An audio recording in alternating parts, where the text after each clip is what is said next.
So as advertised, in this presentation, we will talk about something called dependency theory.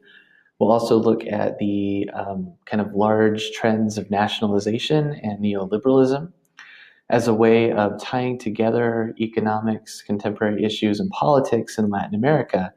And we'll draw on examples that we've already discussed in class, and I'll bring in a couple of others, or at least some more details to some of the examples so that we can think about the state of affairs currently in Latin America, kind of where we're at now. So what is this thing called dependency theory? Is it something you've heard of before? It was first articulated or put forth by Raul Prebisch in 1949. There's a picture of that fine gentleman above my head.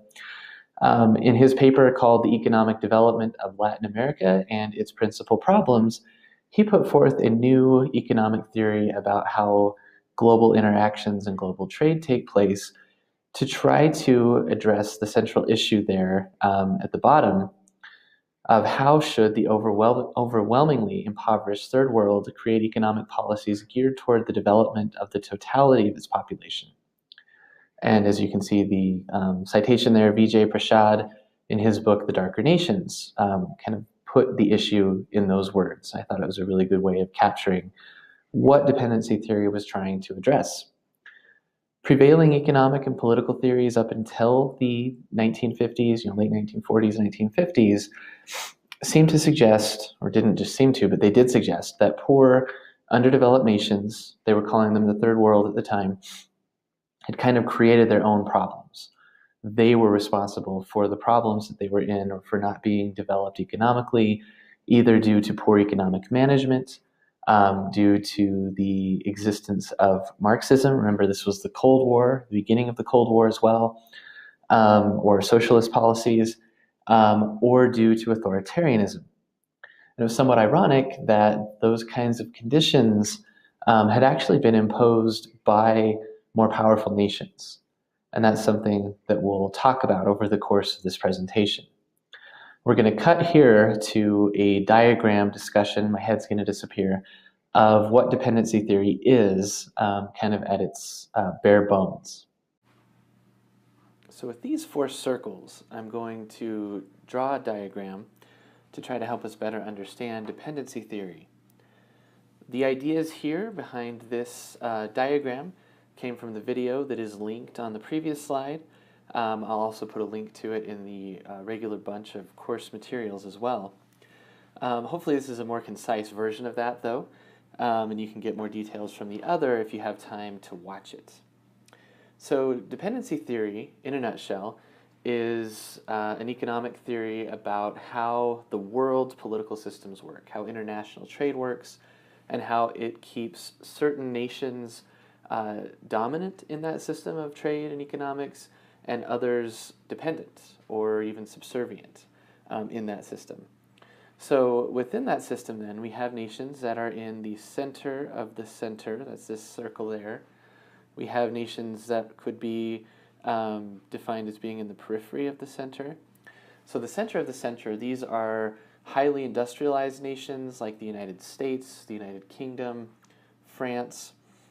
These are nations with high-powered industrialization, lots of exporting, lots of creation of things, and bringing in raw materials with which to create those things and then sell them on the global market. The periphery of center are nations that are not quite as dominant in those terms. These might include a nation like Canada, for example. Then we have the center of the periphery and the periphery of the periphery. So the center of the periphery nations, these are developing nations. They have some wealth, but not the kind of global dominance that we're talking about with the top nations. So some examples of this would be Brazil, South Africa, India. The periphery of the periphery, these are the poorest nations that essentially provide resources and labor for the rest of the nations of the world. These include nations like El Salvador. And of course there are broad generalizations here, but that's kind of the general idea behind this theory, that the world is structured in this way, and dependency theorists make essentially three different arguments about this kind of model. One is one that I've already alluded to. It's that there is an international division of labor. Poor handwriting. An international division of labor between all of these nations. So, for example, the peripheral center countries, they serve the center countries, or the core center nations.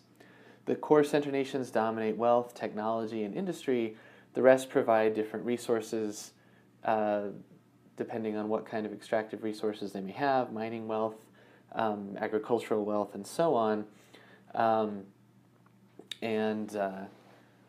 They provide those for the center of the center.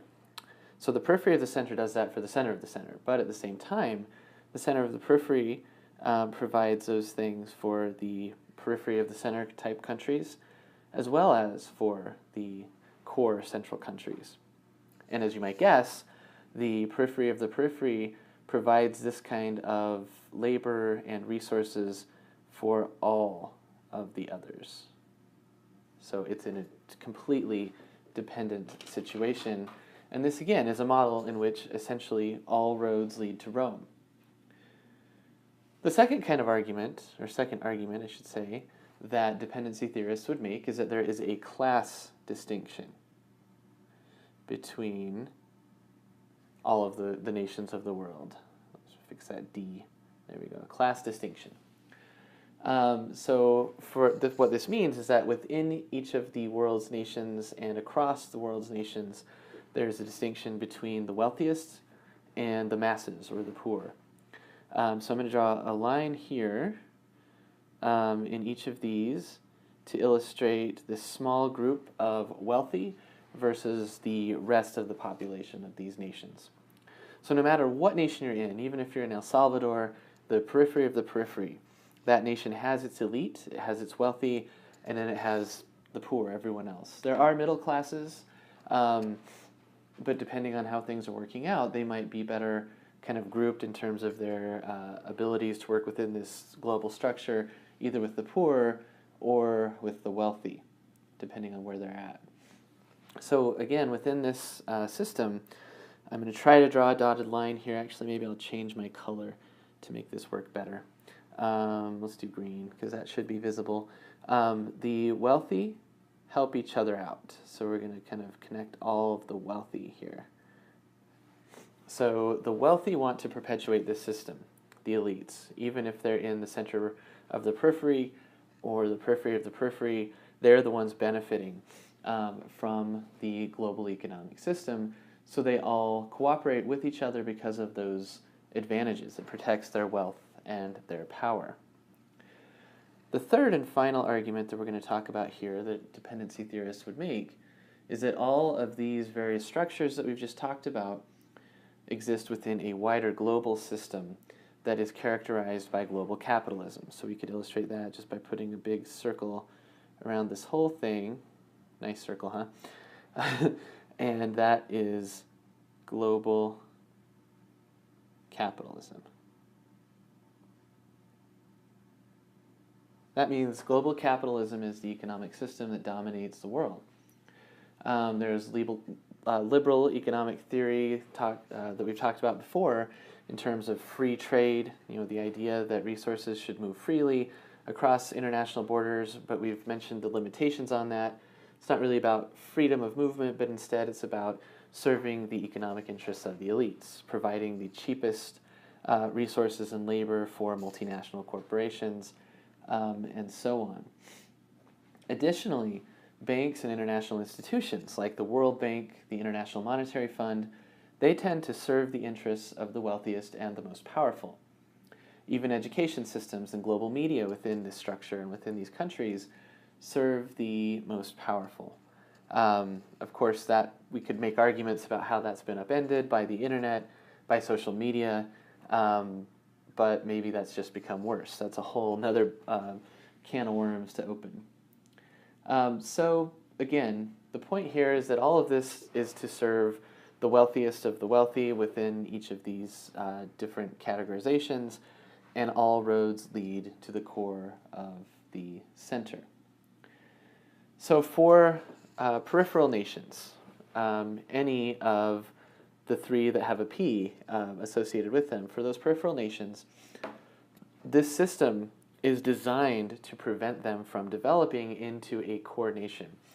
They could never develop the kind of industrialization that is exhibited in the center of the core because the whole system is meant for them to provide things like resources, raw materials, and labor as cheaply as possible.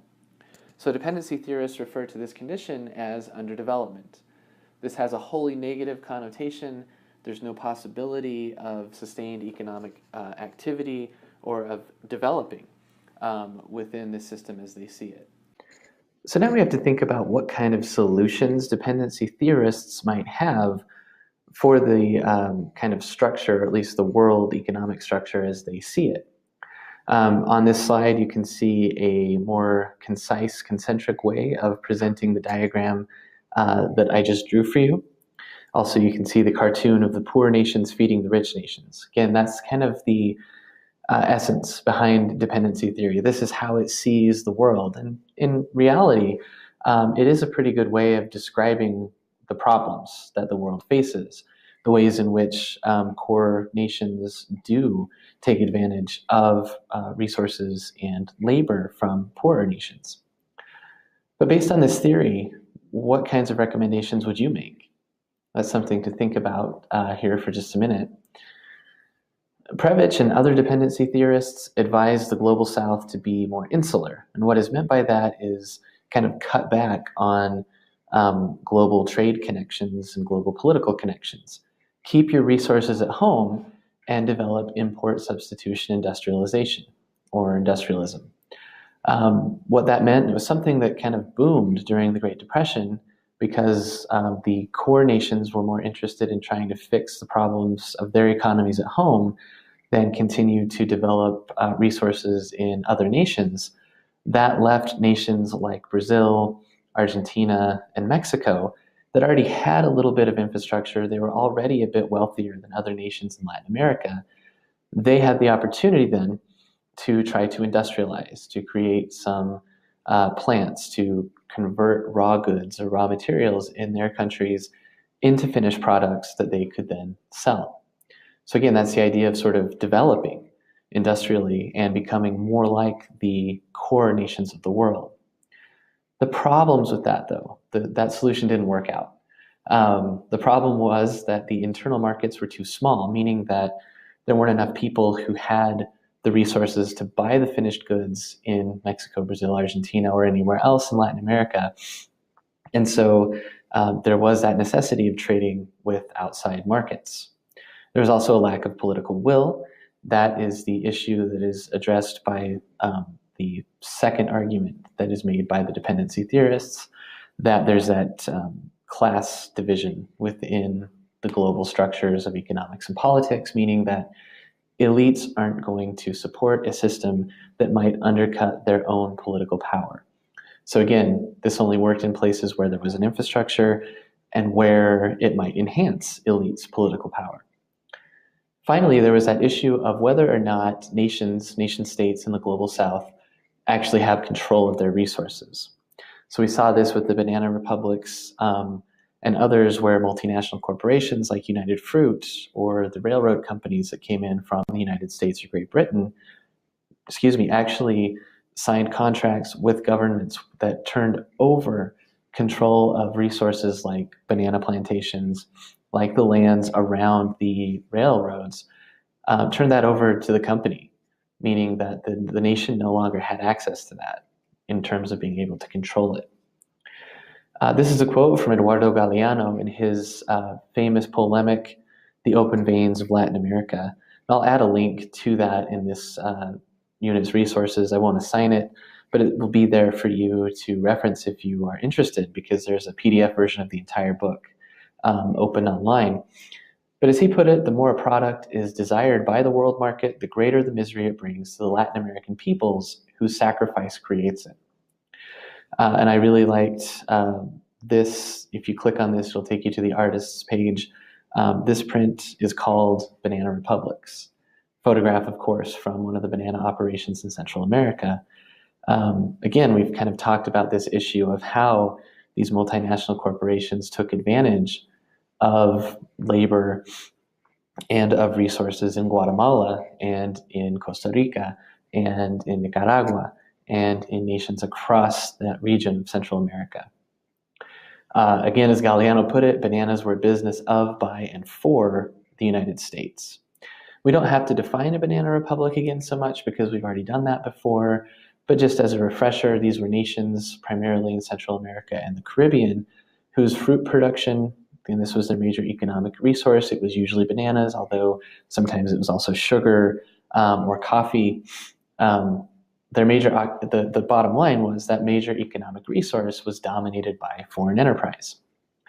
Not only control of the resource, also control of lands, also control of pricing, also control of taxes, also control of government influence over what that company could do in the nations that it was operating in. How did that happen? Through authoritarianism. So as we remember in Guatemala, from independence up until 1944, there was a string of military dictatorships. There was no such thing as a republic or as democracy, even though on paper that was supposed to have been what came to Guatemala through independence. This is Manuel Estrada Cabrera, who was one of those strongmen in Guatemala, who was president at the time, signing some edicts. He was the one that kind of infamously gave the most to the United Fruit Company and set the conditions that created a banana republic. You may remember as well Jorge Ubico, Maria Chinchilla, when we talked about Guatemala a few weeks back. Ubico was the last of these dictators, and because he was dealing with Depression-era issues, as well as the context of World War II globally, and in addition to that, he had been trying to build support from the rural Ladino laborers and from some Mayan laborers in Guatemala by ending vagrancy restrictions, but then kind of putting them back in place underhandedly with another backdoor law. This was the kind of guy we're talking about. Repression intensified under his rule in 1944. Maria Chinchilla was murdered by state military forces that were putting down peaceful protests in Guatemala City. Others had been killed as well, but she was pretty high profile because she was a woman, because she was an educator, and because this really highlighted the violence and the repression of the state against its own people. Out of that, we had the Guatemalan Revolution, which we talked about in more detail elsewhere, in which Juan José Arévalo was elected the first ever democratically elected president of Guatemala. He served his 6-year term, and then the first peaceful transition of power in Guatemala took place when Jacobo Arbenz was then elected president in 1950. Of course, it was his efforts at land reform through Decree 900, the kind of infamous law that had the goal of returning lands in Guatemala back to the Guatemalan people. So if you remember some of the terms of that, and I'll just read from my notes here to remind you of that, it expropriated and redistributed lands. Any chunk of land that was larger than 223 acres had to turn over its uncultivated lands to the state so that that redistribution could take place. People were to be compensated for their lands. The state wasn't just going to take them. But that compensation was based on the property tax that the landholder had been paying. 1,700 acres that were expropriated belonged to Arbenz himself, so he didn't make an exception of his own property that he had acquired through marriage in the Guatemalan highlands, but he also handed that land over to the state apparatus that was then going to redistribute it. This program actually was in operation for 18 months in 1952 and 1953. it turned 1.5 million acres over to about 100,000 peasant families, giving them an avenue to have something of their own with which to at least cultivate enough food to feed themselves, and then have a surplus in terms of whatever they got from laboring. That was something that wasn't even a possibility for most Guatemalans prior to that. And then, of course, after the 1954 coup that unseated Arbenz, and you can see here some graffiti in Guatemala City that is commemorating the 10 years of spring, as it's called, 1954 to 54, excuse me, 1944 to 54, when Arevalo and Arbenz were in the presidency. If you remember, 85% of United Fruit's land cultivated for a variety of reasons, and they were given just over $600,000 for that land that was expropriated by the Guatemalan government. They claimed that the value was actually $15 million because they had been undervaluing and underpaying their property taxes. That's when John Foster Dulles made the appeals to the Eisenhower administration, got the support for the covert CIA operation called PB Success that chose this guy in this Diego Rivera mural, Carlos Castillo Armas, who led a small force that had the power of U.S. airstrikes, U.S.-backed airstrikes, I should say, and radio propaganda on their side, making them seem like they were a much larger force than they were in all reality. And Arbenz lost his nerve and lost the support of his military and had to flee the country. That ushered in, with a lot of other details, ushered in decades of civil war that finally came to an end in 1996. Reconciliation is still trying to take place. Perpetrators of the most intense violence of the early 1980s had recently been put on trial for genocide. Remember the case of Efrain Rios Montt, who is now so old that it looks like nothing will ever happen to him, even though he was convicted in 2013 of committing a genocide against the Mayan people of Guatemala. So what does all of this tell us then about dependency theory? Well, the historian's perspectives help us to understand, I should probably say historical perspectives, should help us to understand why people like Raul Prebisch, like Cardoso of Brazil, who interestingly was a dependency theorist in the 60s and 70s, but became president of Brazil in the 1990s and was a neoliberal. That's something we may mention here in the future in this presentation. But again, these historical examples provide empirical evidence for the ideas behind dependency theory. This is the evidence you can point to and say, yeah, that is actually how the world is working. Gives us some context. Also, it helps us continue to understand U.S. influence in Latin America. All too often, U.S. policymakers of foreign policy see Latin America as, quote unquote, our backyard. The implication being it's ours to police, to extract resources from, to kind of push around as needed so that it can serve our purposes. Under Franklin Roosevelt, during the New Deal, the Great Depression, and World War II, a different tack was tried called the Good Neighbor Policy. John F. Kennedy tried something called the Alliance for Progress that was supposed to have been a Marshall Plan for Latin America. So just as some context, the Marshall Plan was the funding and the they weren't just loans, but some loans without many strings at all, I guess, were given to European nations following World War II to help them rebuild their infrastructure. The idea being, if we help nations like France, Italy, Great Britain, and so on rebuild, they will not fall to communism. So we're entering that Cold War kind of mindset by the late 1940s. The Alliance for Progress was the early 1960s under Kennedy.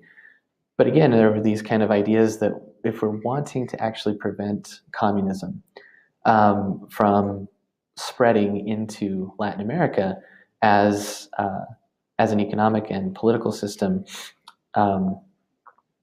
maybe we should try something like the Marshall Plan. The problem was loans were issued with lots of strings attached. Support was not given to industrialize because, again, at least from the dependency theory angle of looking at this, that didn't take place because that would have upset the global balance of power, the global balance of trade, the position of the elites in all of these different nations, because the United States and other first world nations depended on cheap labor and resources from Latin America. So that good neighbor policy, unfortunately, didn't last as long as maybe it could have or should have.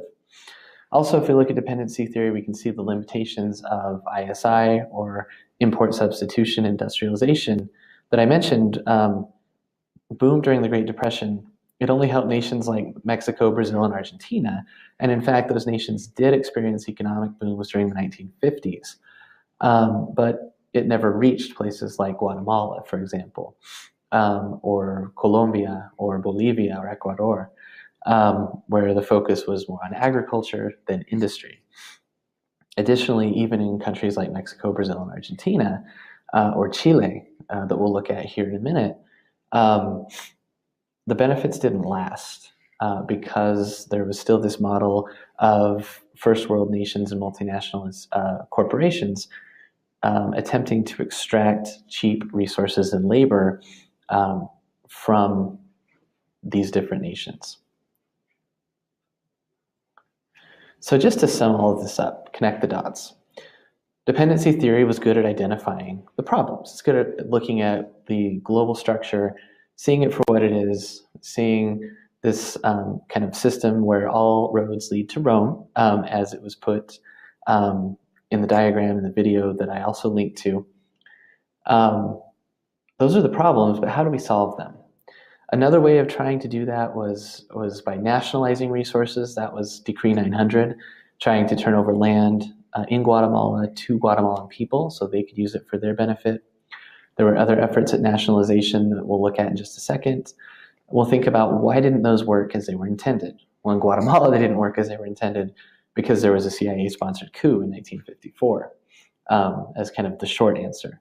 There is a more complicated answer to that as well that has to deal with the deep conflicts between Mayan people and Ladinos in Guatemala and rural areas that meant that Ladinos, given kind of new access to lands, used that to try to subject Mayans, who they saw as their social and ethnic inferiors, to work for them. So unfortunately, it wasn't just an idyllic kind of solve all the problems by redistributing land. There were still complexities that had to be addressed, but more people did have land, and some of those things were addressed, even though new problems then emerged. We're also going to look at neoliberalism again as we move along and think about some of the recent challenges to that. So here's just kind of the midpoint of this presentation. So we finished dependency theory. We're going to turn to nationalization, neoliberalism, recent challenges to that.